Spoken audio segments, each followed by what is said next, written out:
when he asked you about your schooling? Mr. Chair, hindi.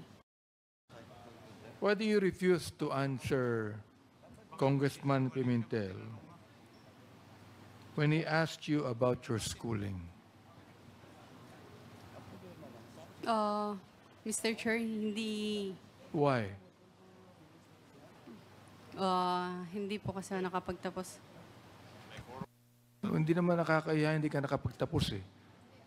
Gusto lang na yung malaman kung saan ka nag-aral. Yun naman ang tanong, di ba? Hindi naman tinanong na kung Yes saan po. ka nagtapos. Ang kitatanong natin, kung saan ka nag-aral. Oh, pwede masagutin mo yun? Mr. Chair, marami po akong school na pinag-aralan po. Wala kang school na pinag-aralan o doon ka nag-aral sa China, hindi sa Manila? Kick-out student po ako. Kick out ka. Magaling. I mean, ngayon lang ako nakakita ng hindi nag-aral at kick out na magaling sumugot sa hearing na ito. Ang mga kausap mo, mga congressman, pero ang galing mong sumagot, ang galing mo kami paikutin dito. Ngayon lang ako nakakita, Mr. Chair, ng isang babaeng 24 years old na walang pinag-aralan, drop out, na nakakasagot ng kanyang klaseng sagot sa hearing na ito. Pakisagot mo nga, Miss Casyong.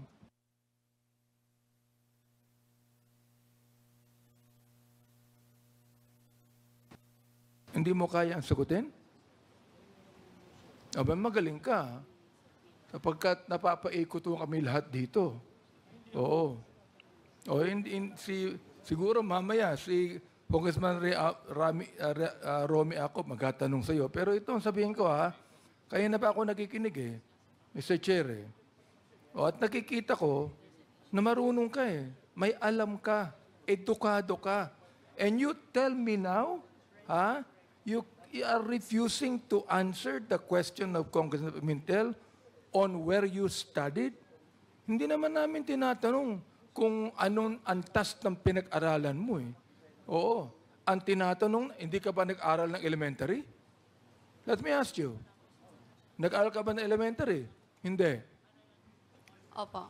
Ayun. Sumagot ka din. High school, nag-aral ka. Mr. Chair.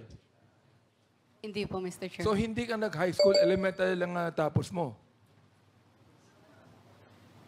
Elementary lang. Opo. Ay, Mr. Chair, genius to. Genius. Elementary lang ang natapos niya, pero pinapaikot mo si Congressman Fernandez. Elementary nga lang Pinapaikot si Congressman Fernandez. Napapaniwala pa. Hindi nabigyan ng lisensya. Narinig ko yun, You were not given a license. Now, what license are you talking about? Nag-email po si, Mr. Chair, nag-email po si PAGCOR sa email ko dahil ako po yung authorized po.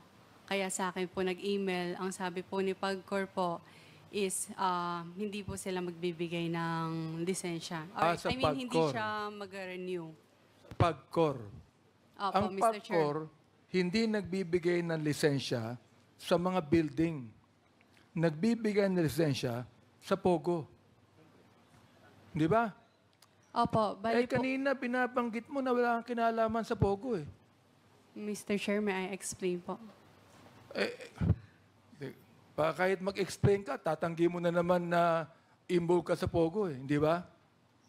You're going to explain, but you will still insist that you have nothing to do with POGO. Answer me. Magaling ka, genius ka, di ba? Sagutin mo ako.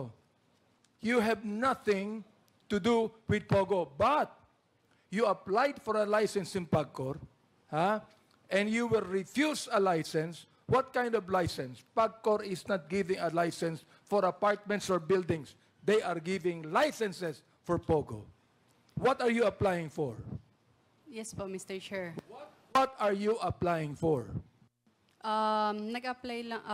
Nag-apply po kami for renewal po ng license po. Nang ano? PAGCOR po. Nang ano nga? PAGCOR po. Hindi, nang ano? License to operate po. For what? Anong i-operate? Yung tag po dito, yung Pogo. Come on, tell me. Pogo. Operation ng Pogo. Tell us here. Because look, we are preventing that Congressman Karap will again make a motion for contempt and consign you to Mandaluyong Correctional Institution. Now you answer me now, what kind of license did you trying to get from PAGCOR? Mr. Chair, license to operate po ng PAGCOR. Ano? Anong Ng to business operate po. ng PAGCOR? Hindi pwedeng to operate ng PAGCOR. You applied for a license from PAGCOR to operate what? To operate POGO po. Yun. Ibig sabihin, involved ka sa POGO. Hindi ka pwedeng mag-apply ng license sa PAGCOR na hindi mo alam na POGO yan. Oh my goodness. Oh, nagpunta ka sa PAGCOR. Sinama mo pa si Atty. Harry Roque. Si Atty. Harry Roque naman, sapagkat alam mo may influence sa PAGCOR yan, nagpasama ka sa kanya at nagbayad ka pa ng dollar sa PAGCOR. According to Chairman Altenco. Am I right? Back charges. Nagbayad ka. Am I right? Yes po, Mr. Chair. Ano yung binayaran mo? Utang po. Utang ng Lucky ano? South. Utang mo? O No. utang ng po ano? ng Lucky South sa Therefore, PAGCOR po. kung hindi ka kasama sa Lucky South, bakit ikaw ang nagbabayad ng utang ng Lucky South sa PAGCOR, Mr. Chair? Pwede po, Mr. Sige, Chair. go pwede. ahead. Go ahead. Mr. Chair, authorized representative lamang po ako. Whatever it is, authorized representative ka, utusan ka, pero ikaw ay inutusan ng Lucky South, magbayad ka sa PAGCOR ng back charges sapagkat ikaw mismo ang nag-apply sa PAGCOR ng POGO. Yes or no? Hindi po, Mr. Chair, hindi po ako mismo yung nag-apply sa POGO. Renewal lang nung pumunta Hindi po pa kami. kasama ka ni Atty. Hayroco sa Yes PAGCOR? po, for renewal po. Ibig sabihin, ikaw ang nag-renew o nag-apply, whatever it is. Basta napunta ka sa PAGCOR. Am I right? Yes po. Ikaw ang nagbayad. Am I right? Yes po, Mr. Chair. At ang binayaran mo sa PAGCOR, ukol yun sa POGO. Am I right? Yes or no? Huwag kang mag-isinungaling dito. Yes po, Mr. Kahit Chair. genius kasi ka, hindi mo kayang paikutin. Kaming dalawa ni Congressman Romy Acop. Si Congressman Dan, kaya hindi mo pa pinapaikot yan eh.